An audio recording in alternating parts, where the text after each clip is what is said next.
Hello, dear students. Welcome back to my channel Physics SPC. CBSE sample paper 2023-24 class 12 physics के लिए question number 6.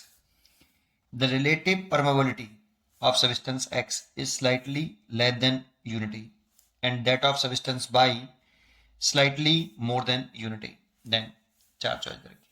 Solution देखो, ये एक substance दे रखा है हमें X और एक दे रखा है हमें Y. क्वेश्चन में डाटा गिवन है कि इसकी जो रिलेटिव परमेबिलिटी है वो स्लाइटली लेस देन यूनिटी है, मतलब एक से छोटी है, स्लाइटली है बट ठीक है, और इसकी जो रिलेटिव परमेबिलिटी है वो ग्रेटर देन एक है. ये स्लाइटली ऐसा क्वेश्चन में गिवन है, ये भी स्लाइटली है. ये क्वेश्चन में हमें गिवन है और क्वेश्चन पूछ रहा है कि एक्स और वाई में से कैसा मैग्नेटिक सब्सटेंस है. एक्स और वाई कैसे मैग्नेटिक सब्सटेंसेस हैं.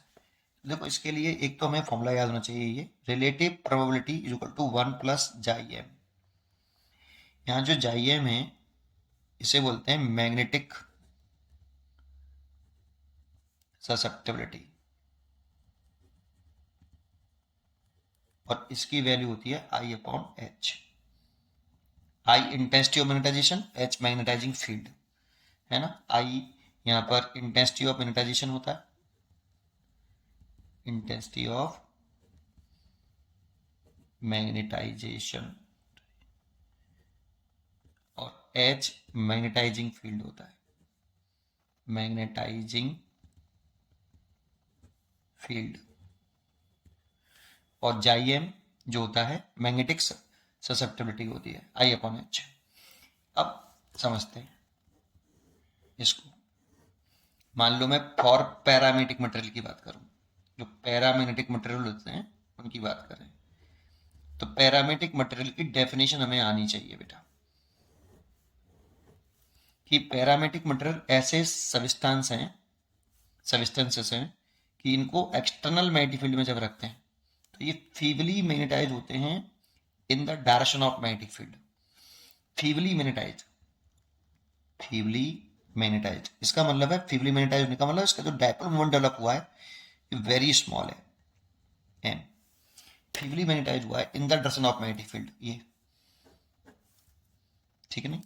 मैग्नेटिक फील्ड की डायरेक्शन में मैग्नेटाइज हुआ है फीबली.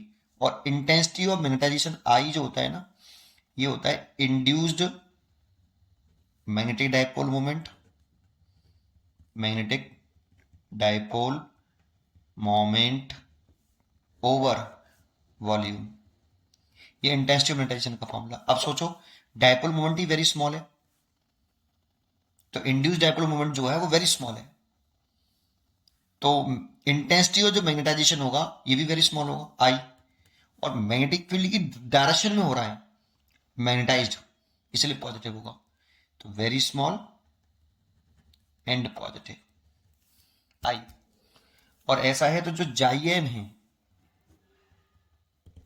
वो आई अपॉन एच होता है, तो ये भी वेरी स्मॉल और पॉजिटिव होगा पैरामैग्नेटिक मटेरियल के लिए. मैग्नेटिक ससेप्टिबिलिटी की डेफिनेशन वो वेरी स्मॉल और पॉजिटिव होगी. तो रिलेटिव प्रोबेबिलिटी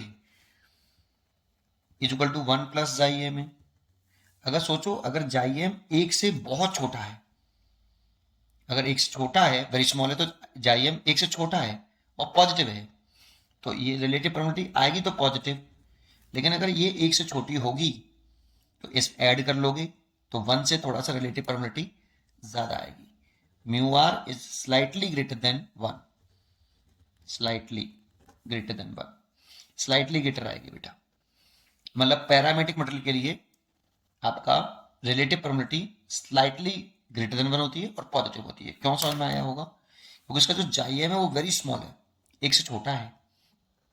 अब एक से छोटी कोई वैल्यू 0.0025 ऐसे कुछ जोड़ेंगे तो 1 प्लस 0.0225 हो जाएगा ऐसे, तो स्लाइटली ग्रेटर देन 1 हो गया ना, और पॉजिटिव होगा. तो पैरामेट्रिक मटेरियल हो गया बेटा, ऐसा मटेरियल जो होगा वो पैरामेट्रिक होगा. तो पक्का वाई कैसा हो गया? पैरामेट्रिक मटेरियल हो गया. वाई तो कैसा हो गया? पैरामैग्नेटिक,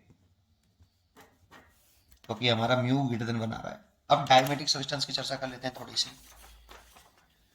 जो डायमैग्नेटिक मटेरियल होते हैं, फॉर डाई मैग्नेटिक मटेरियल, इसकी डेफिनेशन क्या है?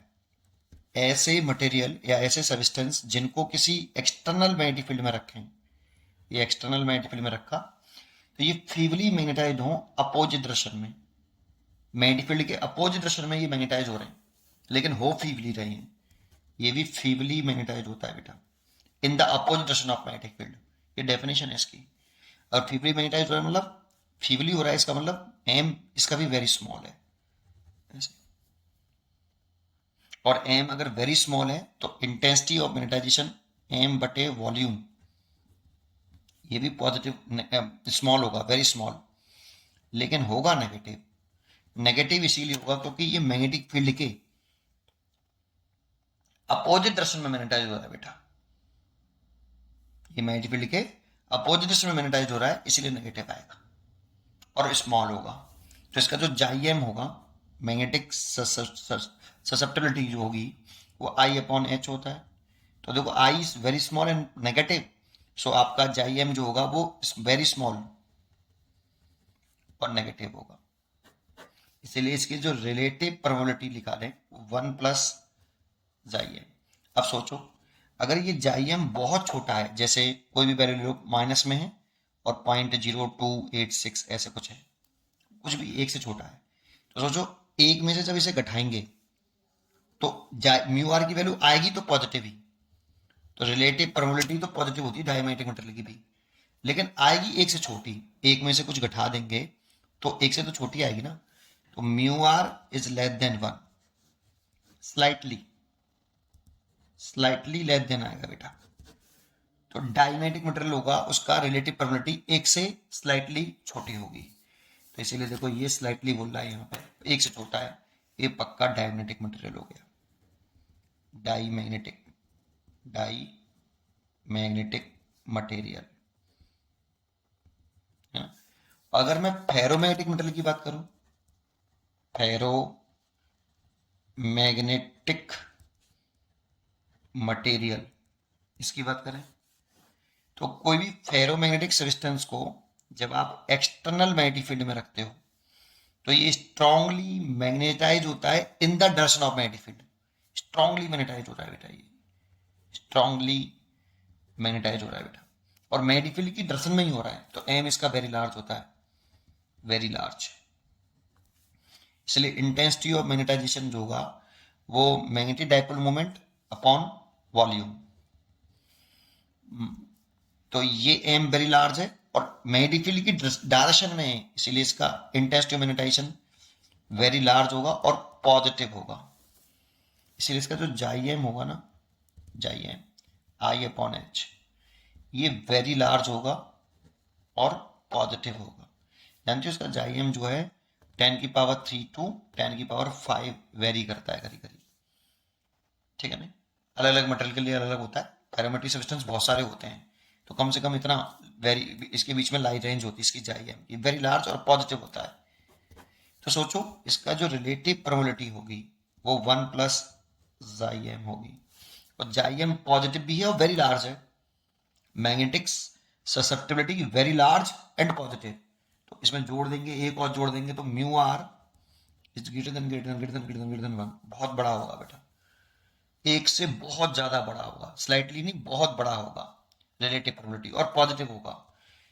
पॉजिटिव तीनों की रिलेटिव प्रोबेबिलिटी तो पॉजिटिव होती है, तीनों की रिलेटिव प्रोबेबिलिटी है ना, इसीलिए ये ऐसा होगा। तो इसमें तो स्लाइटली बोल रहा था क्वेश्चन में कि स्लाइटली और स्लाइटली, इसलिए फेरो तो हो ही नहीं सकता, इसीलिए एक्स हो गया डायमैग्नेटिक, तो एक्स डायमैग्नेटिक है, और वाई हो गया पैरामैग्नेटिक, तो वाई हो गया पैरामैग्नेटिक, तो D choice is correct, D choice is correct.